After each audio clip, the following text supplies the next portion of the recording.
Hi, this is Weekly Reflections, and I'm Nancy Joy. I'm here today with my friend from Florida who's visiting us, Bobbie Dorn. And she came just bubbling over with excitement of a new concept, which was just what I needed to hear right now, called Wabi-sabi.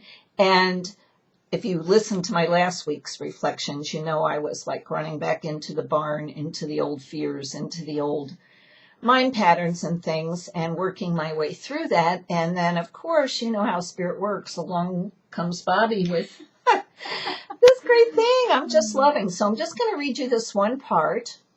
Wabi-sabi is a Japanese ideal that nurtures all that is authentic by acknowledging three simple realities.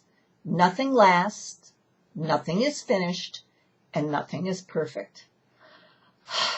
That's Wabi-sabi. So Bobbie comes bubbling up, and I'd like her to share a little because she has such a great perspective on this. Well, I just love this concept because it gives me a feeling of acceptance, peacefulness, and that everything's okay. Just of a comfort if I can look at things in terms of this wabi-sabi. Kind of takes the sting out of everything. I mean, first of all, nothing lasts, so why the struggle? Right. You know, and second of all, nothing's finished, so if it's turning out crappy, it's not over. No, you got a chance to turn it around, and Right. you always do. Right. And nothing is perfect, nor was it ever intended to be. And who knows what perfect is anyway? Right. All in our heads. So wabi-sabi is their, in Japanese, that's their ideal. And they simply would say wabi-sabi, and everything shifts. Well, you know what?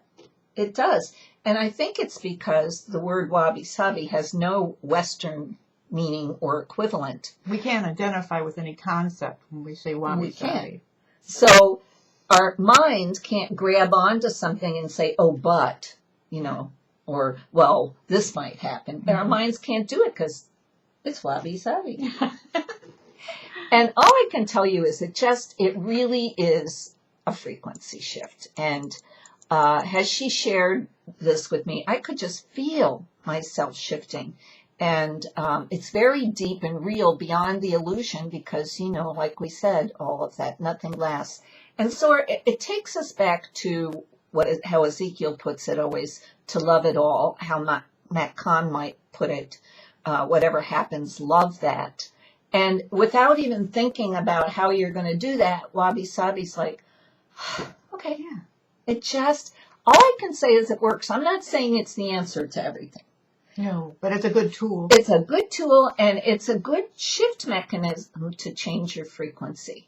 Mm-hmm. And of course, the minute you change your frequency, you're changing what you're creating, right? Yeah. So enjoy wabi-sabi this week. See if you can get into it. Look it up online. There's really quite a bit written about it, and it puts everything into perspective and into a beauty, and I do mean everything. So have a great week. Embrace your life's wabi-sabi and catch the magic, and enjoy the meteor shower. I think it still has one more night to go. Right. We tried in vain last night. So enjoy your week, and we'll see you next week.